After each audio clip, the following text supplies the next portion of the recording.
Tonight, a catastrophic situation continuing to unfold in Los Angeles as wildfires consume neighborhoods, upending tens of thousands of lives. Officials telling NBC News the death toll is climbing. At least 5 people are dead as flames rip through the Pasadena area right now. Homes and businesses consumed by fire in just a matter of minutes. People going about living their lives just 48 hours ago, now dealing with the unimaginable, losing everything.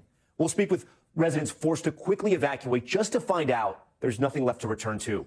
Right now, firefighters in the city's water system are being pushed to the brink. Hydrants are running dry or out completely, and Los Angeles County is being told to conserve water. How did the situation get so bad so fast?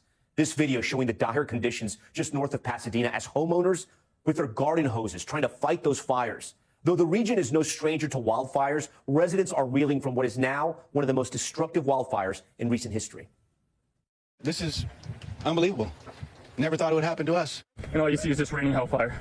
So many, neighborhood houses are burning. It's so upsetting. It's so heartbreaking. It felt like I was catching on fire a little bit. I do want to go back because I'm hopeful that I will find something in the rubble. Frantic moments as elderly patients were evacuated from the Pasadena Park Healthcare and Wellness Center. Look at this. Hospital workers rushing people into buses, into ambulances, just as the flames began to close in. Our affiliate NBC Los Angeles also capturing this unbelievable moment. Take a listen. Is this your house? Which is your house? Yeah, this is our house. Backyard's on fire. I'm out of here.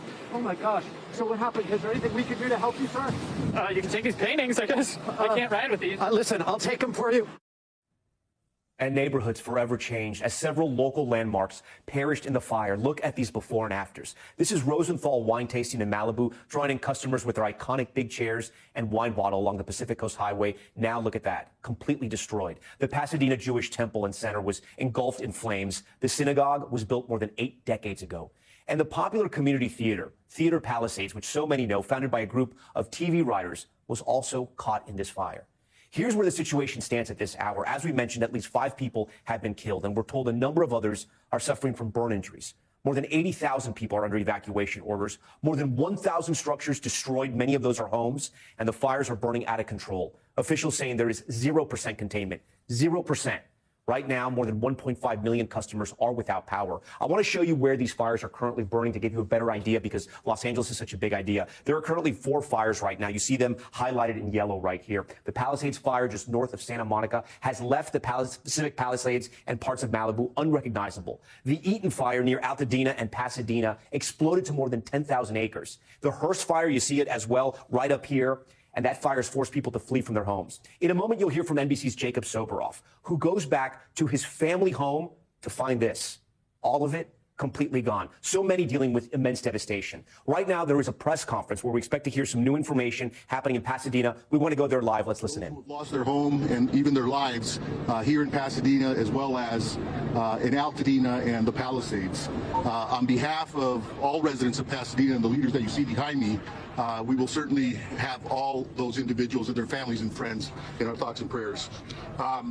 We have experienced a tremendous tragedy here in our community.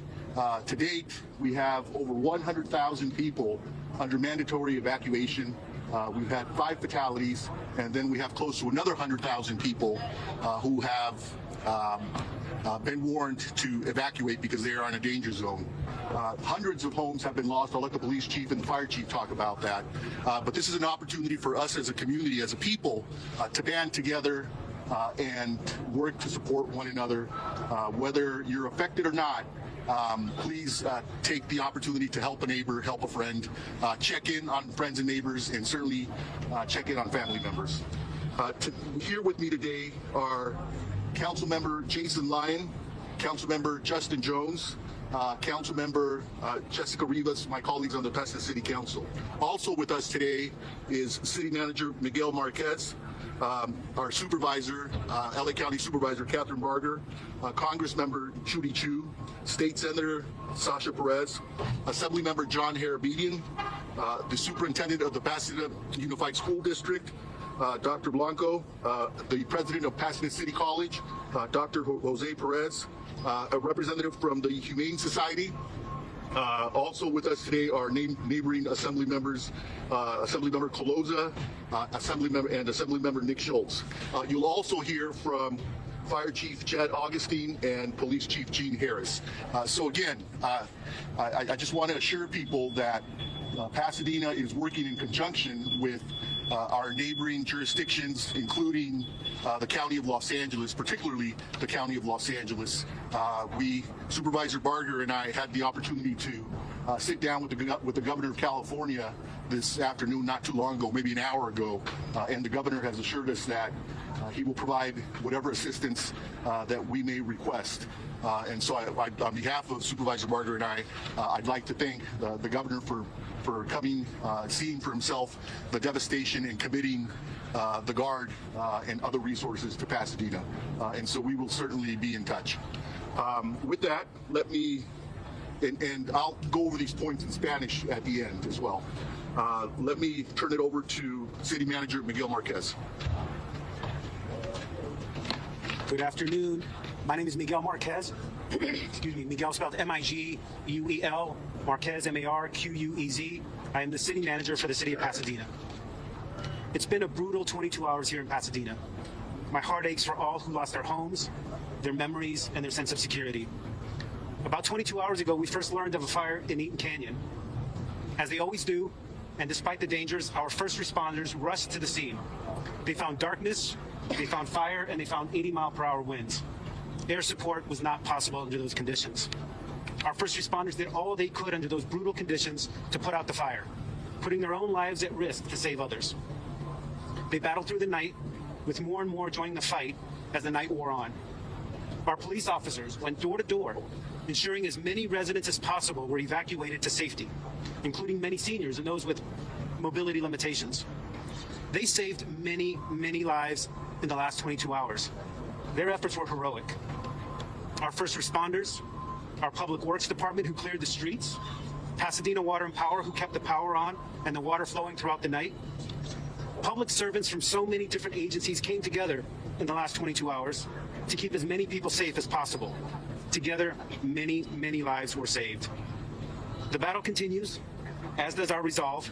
We will put out the fire, and then it will be time to rebuild. In this community, we may get knocked down, but we always pick ourselves up. Many thanks to our first responders, our city staff, our city council, our county, state, and federal partners, our education partners, our nonprofit partners, our business partners, our partners in the media, and most of all, our residents. Thanks to all for once again stepping up and doing what needed to be done to keep people as safe as possible in the face of danger. We will not relent. We will heal. We will rebuild. These last 22 hours didn't bring us down. They made us Pasadena strong. Thank you. Next, I'll invite LA County Supervisor and our Supervisor, Catherine Barger. As I was standing here, one of our Alpine residents came up to me who is very active in the Rotary, and he lost his home. I'm hearing this time and time again. And as the mayor told you, we went up and took a tour, and it is surreal. It is without words that I can even explain to you what is taking place, especially in my district in Altadena, but also in the bordering area of Pasadena.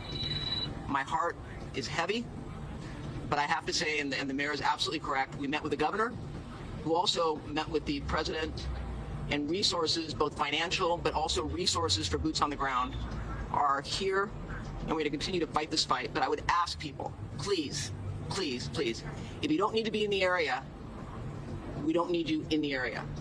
Recognize that when we drove up there, these are fires that are actively taking place as we speak. And there were many people that don't live in the area that just wanted to go up and take a look. We have fire personnel that is fighting this blaze, not only in Altadena, but also in the Palisades area. We need you all to work with us. And to those people that want to go up and loot, the full weight of the county will come down on you. And that's going to start with the district attorney who's issuing a press release and is going to make sure the full extent of the law is played out if you are caught looting in any area impacted by this fire. But I want to thank our first responders, who many of which have been on the line for over 24 hours. I think it's important for us to know that the chief of LA County Fire has asked for resources outside the state with the goal to let them go in and begin to fight the fire so that our firefighters can take a break and then start again. But again, I want to thank our first responders, but I also want to thank our state and federal partners Congressmember Chu, Congressman Whitesides, who represents Santa Clarita area.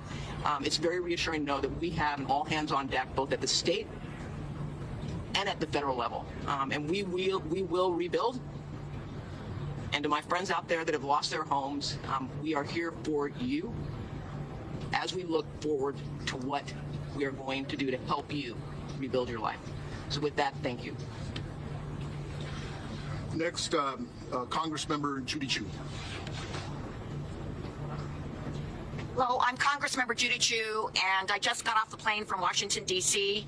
My heart goes out to those who've lost their homes and their businesses. I've had friends tell me that they've lost their homes, and I can't believe the destruction that this fire is causing. But I want to tell you that this morning I was on the phone with the White House and with FEMA, and President Biden has declared this a national disaster. So now the mechanics are set for people to get assistance for recovery from FEMA. And also, FEMA was asked last night by the state of California to declare this eligible for the fire management grants, and indeed it is. So all the expenses that we see for fighting this fire will be reimbursed by the federal government.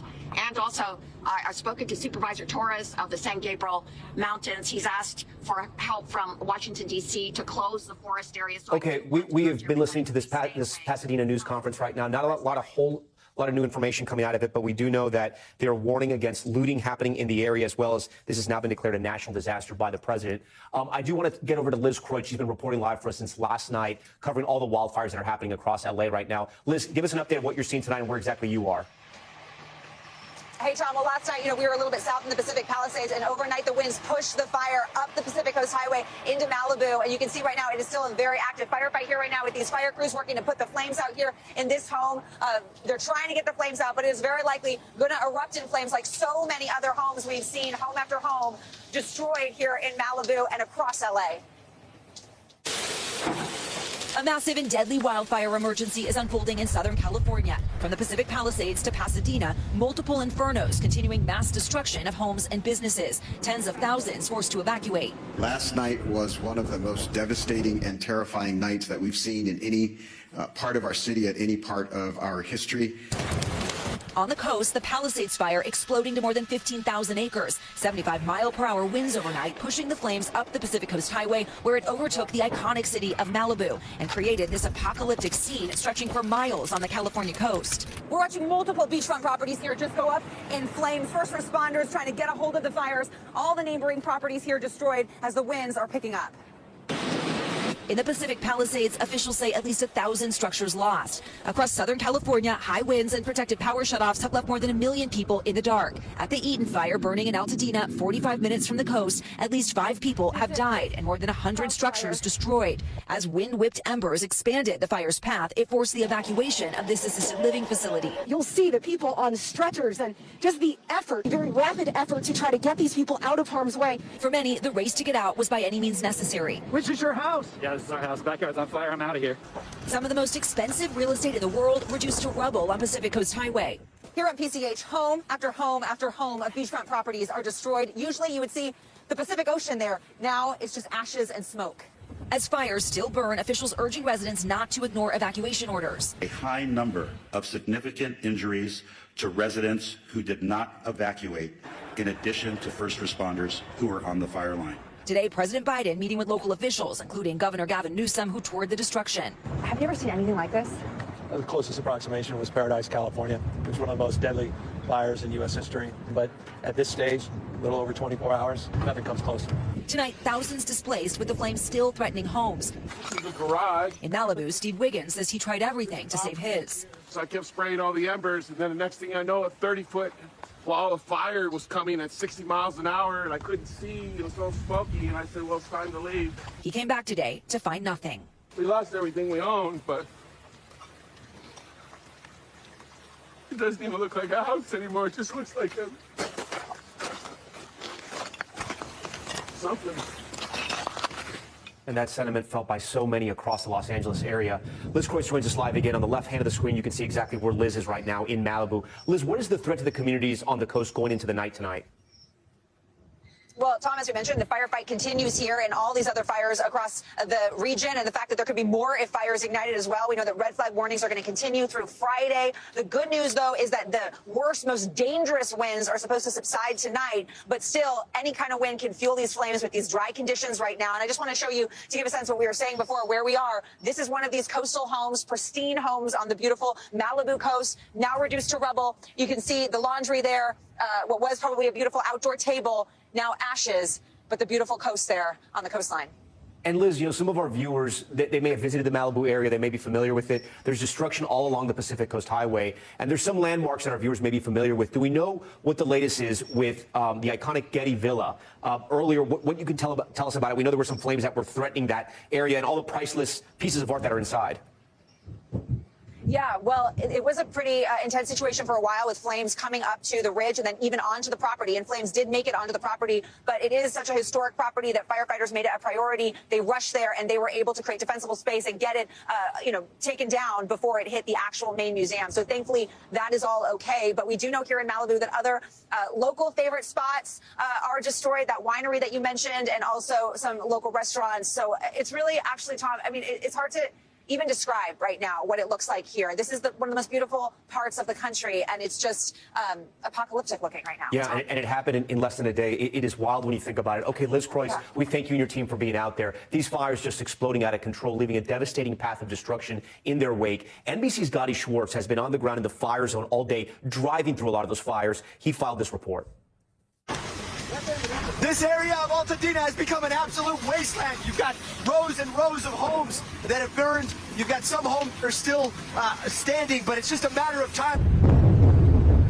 This was the moment the sun rose over the fire raging above Pasadena, but you'd never know it because the dawn disappeared in the smoke. Again, you hear those explosions. So many of these homes, there is no hope. But against the odds in Mother Nature, some stayed doing everything they could to fight back. There are people still here trying to fight this fire with garden hoses. There is still water in this area, but with this much destruction, it almost seems futile. You were here fighting by yourself, right? Yes. How long have you been out here? I've been out here since 4 a.m. 4 a.m. trying to protect your home. Yes. You now have a full, contingent of firefighters here. Yeah. It seems like it's right in the nick of time. They saved this home for now. A scene that played out across so many firelines, from the foothills of the Angeles Mountains to the Palisades. And they're trying to make entrance. They're smashing down that door. They got to go inside. They got to make sure no one is here. Who else is left in the house? Right. Homeowners on rooftops trying to wet down everything. Here they come! It's hard to show the scope of what's going on. As we headed down Sunset Boulevard, the loss was worse than any fire we've ever seen. This looks like the apocalypse here. Right here, you've got homes that are burning, Take a look over here. This is an apartment complex that has gone up. Wow. Wow. That is a Pacific Palisades Presbyterian Church, or what is left of it. Those are the remnants of a beautiful church that used to be up on the hill there. The destruction just continues. It is hard to fathom how much has been lost here. In the chaos, way too often, firefighters left without water as hydrants would dry. They are not designed to fight wildfires. A firefight with multiple fire hydrants drawing water from the system for several hours is unsustainable. Water! Officials say they weren't able to fill tanks fast enough, which would have helped with the water pressure. Something NBC's Morgan Chesky saw firsthand. Out of every fire hydrant you've seen, what have you found? Right now, we're finding most of them are down or low pressure. If you had a hydrant for this building, if we had a hydrant for this building, we might have been able to save the backup. This apartment complex is untouched for now, but you can see how close those flames are. Firefighters are making their way up. Again, they're having to ignore massive structures like this huge apartment complex. It looks like it's going to go up imminently because they are just overwhelmed. There isn't enough water up here. The winds also grounding that critical support from the sky for most of the day. And when firefighters were able to make a stand and save a home, there was no victory. Just a brief reprieve from the helplessness of fighting fire against the wind. That was Gotti Schwartz for us. For some of our NBC News team on the ground in Los Angeles, covering this fire is deeply personal. NBC's Jacob Soboroff, who was born and raised in the Pacific Palisades area, has this look at his childhood neighborhood that no longer exists. I grew up in Pacific Palisades, born and raised here, and I've never seen anything like this. We've had a lot of fires, and even evacuated sometimes, but nothing like this. The whole town is gone as we knew it. This is the Palisades Public Library. It's still on fire. I brought my kids here. This was like the pride of the community when this thing was built. The weight of it all, I think, is very, very intense to think about. In my 26 years, this could be one of the top, most devastating fires I've seen. What happens in a situation like this where the high school is destroyed? You got churches destroyed. You got the 2 supermarkets in the community destroyed. How do you come back from something like this? I come back one day at a time. To me, Sunset Boulevard is the heart of my community. There's not a single house left standing here. What do you do? What do they do? There's just never, ever, ever been anything like this. I mean, I know my house is gone, but I kind of just need to see it firsthand to just let it sit in. I just can't believe it. I thought I was going to wake up this morning and it's going to be a bad dream.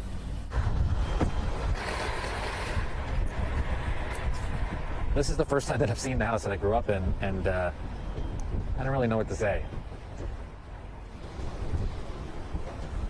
Mom, look at this. Is that from Carol? Yeah. Your birth house? Yeah. Oh, I'm so sad. Every one of you guys was born in that house. I know, it makes me sad too. This was a really, really special place for the Soboroff family, and I'm very sorry to see it go. And I'm very sorry for all of the residents of Pacific Palisades and everyone across the greater LA area that's going through this right now. I look around the town, the neighborhood, the place that I grew up in. I talk to my friends who I spend so much time with on these streets, and it's hard to imagine what comes next and what happens next. Jacob Soboroff joins us tonight, and because of the conditions out there, you can see his signal is a little spotty, but his reporting never is. So, Jacob, my first question to you is, how are you doing tonight? Thanks for asking, Tom. I think, the question really is, how are the 23,000 people who have lived and worked and played and worshipped? I mean, this is a Methodist church behind me that's on fire right now. How are they all doing? This is a special place, and I think it's really hard to see it go.